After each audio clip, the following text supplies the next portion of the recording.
people cannot do. You won't let the roar keep you from your purpose.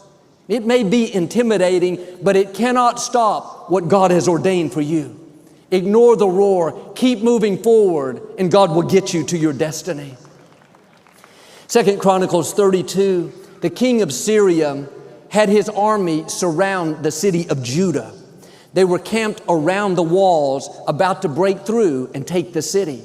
His plan was to go to Jerusalem next and attack it. King Hezekiah told the Israelites not to worry, that God was going to take care of them. The Syrian king sent a letter to Hezekiah saying, "What makes you think we're not going to defeat you like we're defeating all these other cities? Their gods didn't save them. Your God is not going to save you." He sent this letter trying to intimidate them.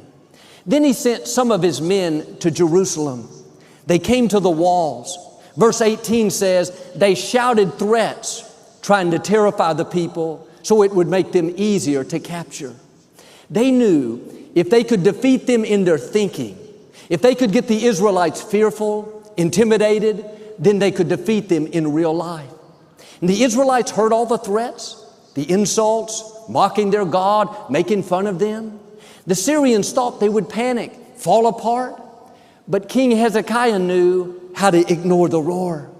He said to the people, "Do not be afraid of the king of Syria or his mighty army, for there is a power far greater on our side. He may have a great army, but they are just men. We have the Lord our God to fight for us." The Syrians shouted. They shouted these threats, but they fell on deaf ears. They tried to intimidate, but the Israelites didn't take the bait. The enemy has no new tricks. He's not creative. He uses the same tactics. The roaring lion, loud threats, loud thoughts. It's not going to work out. This problem's too big. Give up, surrender, quit believing. He's expecting these negative thoughts to make it easier to defeat you.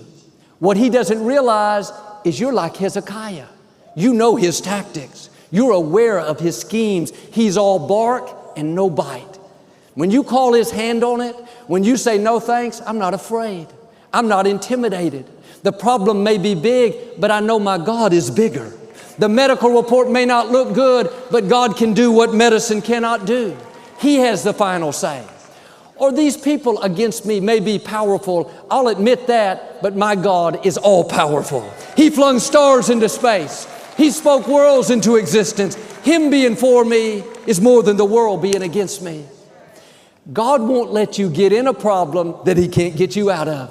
He won't give you a dream that you can't accomplish. Tune out all the negative, the threats, the doubt, the fear, intimidation. That's to be expected. That's the roaring lion doing what he does to try to stop you. Now do your part, ignore the roar. Hezekiah went and found the prophet Isaiah, and they started praying. When you feel bombarded by doubt, fear, opposition, find someone full of faith that will stand in agreement with you. The scripture says one can chase 1,000, but two can put 10,000 to flight. In these times when the lion is roaring, you don't need people that will agree with the lion.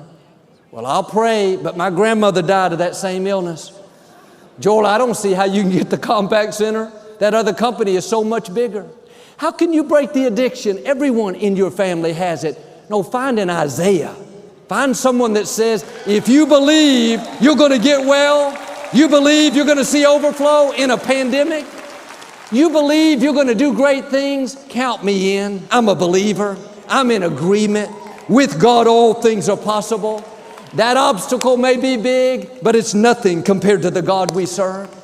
Those people may be powerful, but they're just men. Our God is supernatural. He can do what people cannot do. Isaiah and Hezekiah, they ignored the threats. They started praying faith-filled prayers. What you're saying when the enemy is roaring is very important. If you're speaking defeat, giving life to the negative, you're going to get stuck. You're drawing in what you're saying. "I can't believe this happened. I'm so afraid. I don't know what I'm going to do. I don't see a way out." Don't get in agreement with the roar. Speak victory in the face of defeat. Speak peace in the face of fear. Speak health in the face of sickness. Speak abundance in the face of lack. As this enemy